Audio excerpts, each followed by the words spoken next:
कभी है नौजवान मुस्लिम तदब्बर भी किया तूने। उस्ताद वो हस्ती है जो गुमान को यकीन में बदलता है। उस्ताद वो है जो बंजर जमीन को खलियान बना देता है। उस्ताद वो हस्ती है जो चश्मे बसारत को निगाह बसारत अदा करता है। उस्ताद वो है जो जुल्मत के शोबों में सूए निकालता है। जनाब आली कार, उस्ताद वो हस्ती है जो हाथ में जुगनू लिए शम्सो करम से मुकातिब होता है।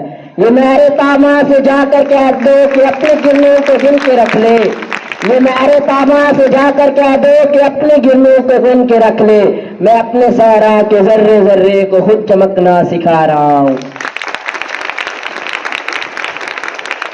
जनाब आलिकार इमाम खजाली रहमतुल्लाह फरमाते हैं कि मेरे हकीकी वालिदैन ने मुझे आसमान से जमीन पर पहुंचा दिया, मगर मेरे रूहानी वालिदैन ने मुझे जमीन से आसमान की बुलंदियों पर पहुंचा दिया। पेशवा तो है पेशवाओं का तो इमाम, तेरी अजमत तेरी रहमत को सलाम। ऐ मेरे उस्ताद तू है जिशान, ऐ मेरे उस्ताद तू है जिशान, तेरी अजमत तेरी इफ़्फ़त को सलाम वास।